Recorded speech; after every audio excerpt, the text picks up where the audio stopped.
Redditors with real life butterfly effect stories. What happened and what was the series of events and outcomes? Received an incredibly high paying job offer to run our biggest competitor's team. Told my boss, even though I loved my job, but it was more than double what I was making. Boss agreed to a reasonable raise, still not near the offer. I decided to stay because I genuinely loved my team co-workers, and the money wasn't enough to leave that happy place. In exchange, I had to take up another account that meant a business trip I didn't have in the plans. Went on that trip and met my future husband. Couple of years later, we went on our honeymoon at a new resort in St. Lucia. Ran into someone I knew from homework. Turns out, the team that I'd been given the job offer for had made so much money that they had booked the same resort to celebrate. I sat there and went, wow. Would have ended up there, either way. If my biological mom hadn't asked her parents to watch me for a couple hours and then left town, I wouldn't have had the incredible and privileged life that I was given through adoption. My younger half brothers were raised by our biological mom and they are a total freaking mess. I'm more of a mom to them than their actual mom, and I would have been an absolute wreck also if she'd kept me. Instead, I was given an amazing private education, all the sports and musical adventures, and most important, a healthy, loving home with two parents who taught me that just because you share blood doesn't mean you love, and just because you didn't give birth to a child doesn't mean you can't be their parent. Nearly every single friend I have in college is because one day in my gen ed health class we had to pick a seat that would become our seat for the semester. When I came in there weren't many seats left, and the people I sat next to ended up becoming my best friends, and introduced me to all of my other friends in one way or another. At the end of 6th grade, my class took a field trip on a whale watch. That night, I saw a commercial for a documentary TV series on whales. Ever since that day, I wanted to grow up and protect whales from being hunted. Today I work in the military specializing in marine preservation. When I was 18 I had a girlfriend, and her older brother owned a small company. He said to me, you know, I think you'd be pretty good at this job. I'm 34 now, and have a legitimate career that I love because I dated a girl for a bit. I also had a cat for the better part of that time period because of the girlfriend. I'm a cat person now. Everything that ever happened in my life is directly attributable to my friend using Microsoft Flight Simulator to hide his internet prawn searching.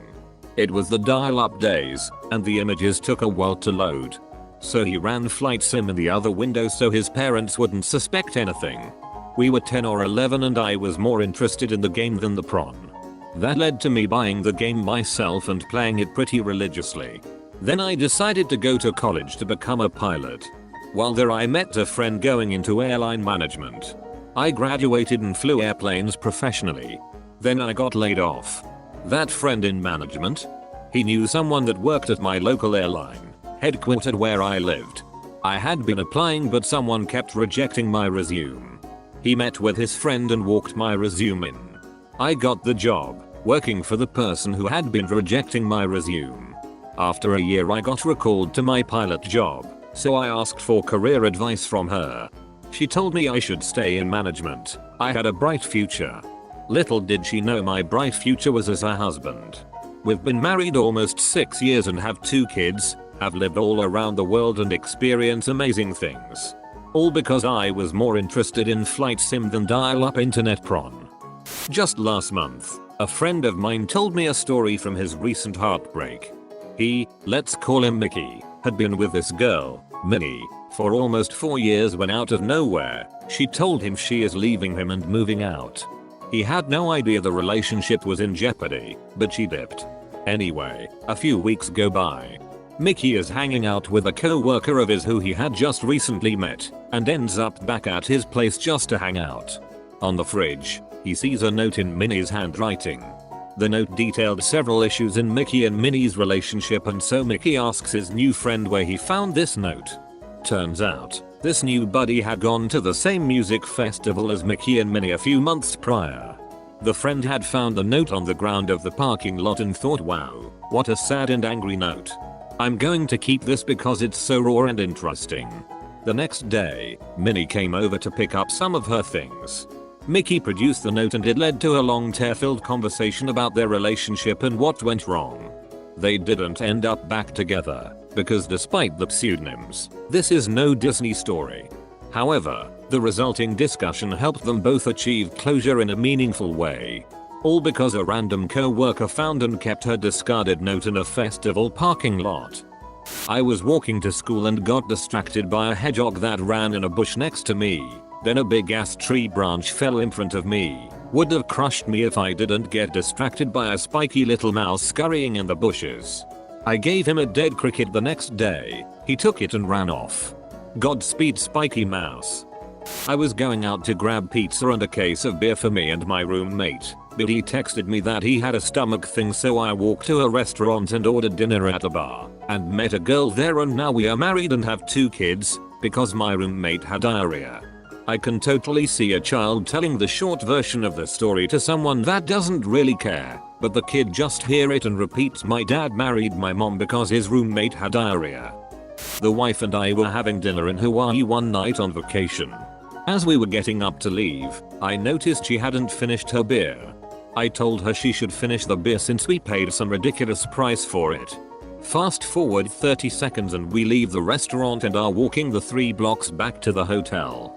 About 50 feet in front of us as we're walking down the sidewalk on the left side of the road. A car comes flying out of a side street from the right and crosses through the street, hops the sidewalk in front of us, and smashes into a wall.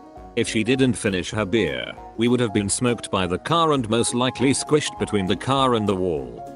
We always finish our beer now. I was just out of high school and new in town with no job. I was living off what savings I had left and my account went below zero without me knowing.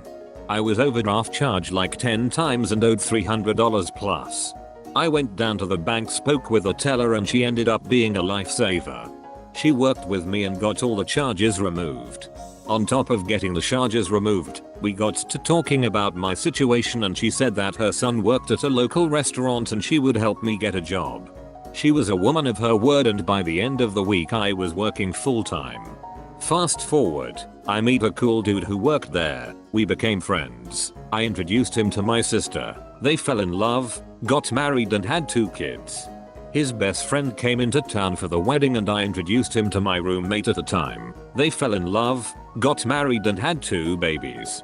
I also got my best friend a job at the restaurant where he met a girl working there. They fell in love, got married and had a kid. Right before I left, I got my roommate a job at the restaurant where he met a customer, fell in love, got married and had a kid. As a bonus, my best friend who I helped get the job repaid the favor and got me a job at a different restaurant where I met a girl, fell in love and got married. My dad raised me to be highly competitive. One day in junior high I tried out for a play but didn't get in. Then I saw on the bottom of the cast list that they were looking for a student director to help out. I wasn't particularly interested, but another girl saw it at the same time as me and she did want it. I wanted to beat her. So we both applied and I got it. Long story short, I was a theater director for 15 years and have started directing films now, though now I prefer to write. All because of how competitive I am. I procrastinated one day in high school by watching a foreign musical on YouTube. I ended up trying to learn the lyrics and eventually the language. That led me to discovering the field of linguistics, which I'm now majoring in. I don't know what I'd be doing now had I actually started doing my homework that day instead. I have a similar story. I procrastinated one day in high school and that led to me being depressed. Almost everything that has happened in my life for the past 8 years is a direct result of me literally flipping a coin to decide between 2 colleges. I play the sport I do, have the friends I do, I'm dating the person I am, and very nearly every other aspect of my life is because a nickel landed on heads. My mother had a deaf friend in middle school for about a week until she moved. She had learned a couple of signs in the alphabet to communicate with her. Had me a few years later and taught me what she knew. My middle school and high school had large deaf populations, so I communicated with them with what I knew from my mom. It really fascinated me. Decided I wanted to interpret, took ASL in high school, and eventually went to one of the 3 schools in the country to offer studies in interpreting ASL. Met my partner, moved in with him and his family, and now here I am. No longer majoring in ASL, but because my mom met a deaf girl in 5th grade, I went to my school, met my partner, and found what I really want to do. Was pretty lost after graduating university. Ended up having a few too many drinks, installing Tinder, and swiping exactly one time. Matched with the first person and we started dating. Doubled down on staying in that state rather than going home. Got a crappy job for no money that ended up working out tremendously, promoting me, sending me overseas to an amazing new country and paying off 6 figures of student debt in 3 years with money in the bank. All because I moved my finger slightly to one direction. Entering middle school, I had to choose between foreign language or music. I made my decision. My mother came into my room later that night to make sure I was certain in my choice. I chose music, which led me to pilot training, to radio, to my ex-wife, my kids, Massachusetts, twice, my new partner and a career in IT. I can trace my entire adult life to a decision I made in 5th grade. Thanks for watching. Please subscribe for more videos and don't forget to like the video if you've enjoyed it.